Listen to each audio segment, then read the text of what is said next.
আসসালামু আলাইকুম। Hello viewers, কেমন আছেন আপনারা সবাই? আজকে আমি আপনাদের সাথে দেশীয় একটা রেসিপি শেয়ার করছি।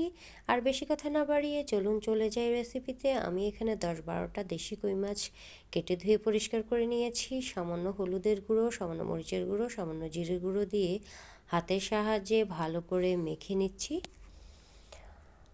মাখানো হয়ে গেলে আমি চুলায় একটা প্যান বসিয়ে দিব। তার মধ্যে আমি কই মাছগুলো ভাজার জন্য পরিমাণ মতো সয়াবিন তেল দিয়ে দিব। তেলটা গরম হয়ে এলে কই মাছগুলো একটা একটা করে দিয়ে দিচ্ছি তেলের মধ্যে। কই মাছগুলো ভাজা হচ্ছে। আমি কই মাছগুলোকে খুব বেশি ভাজবো না, কারণ আমি কই মাছগুলোকে একটু ভুনা ভুনা করব, তো পেঁয়াজা টাইপের। কই মাছগুলোর এক পিঠ ভাজা হয়ে গিয়েছে।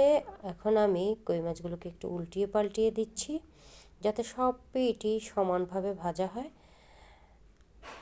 কই মাছগুলো আমার প্রায় ভাজা হয়ে গিয়েছে। এখন এখানে আমি মাছগুলোকে একটা বাটিতে তুলে নিব।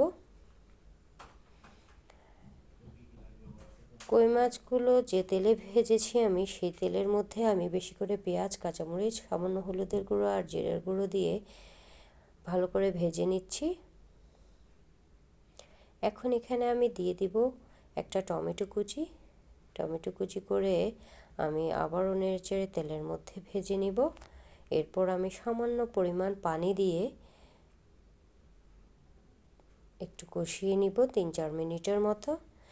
দেশীয় সব জিনিস খেতেই আমাদের ভীষণ ভালো লাগে, কিন্তু এখন দেশীয় জিনিস পাওয়া খুবই মুশকিল। সব কিছুই চাষ করা হয়। চাষের কই মাছগুলো খুব বড় বড় হয়, খেতে ভালো লাগে না। দেশীয় কই মাছ এভাবে ভুনা করলে খেতে অসাধারণ লাগে।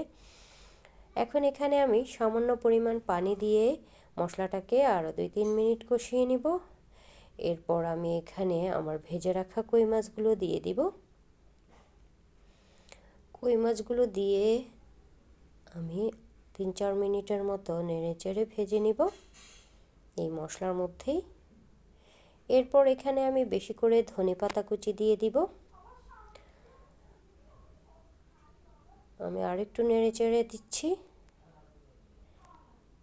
এখন এখানে আমি দিয়ে দিব ধনেপাতা। এই রেসিপিটা গরম ভাতের সাথে খেতে খুবই ভালো লাগে। ধনেপাতা দিয়ে আমি 2-3 মিনিট চুলার মধ্যে রাখবো। এরপর আমি চুলার আঁচটা বন্ধ করে দিব এবং গরম গরম ভাতের সাথে পরিবেশন করব। কই মাছটা ভুনা হয়ে গিয়েছে। এখন চুলাটা বন্ধ করে দিব। দেখুন কতটা সুন্দর কালার এসেছে, খেতেও ভীষণ ভালো লেগেছে। আমার রেসিপি ভালো লাগলে অবশ্যই আমাকে সাপোর্ট করবেন। ধন্যবাদ।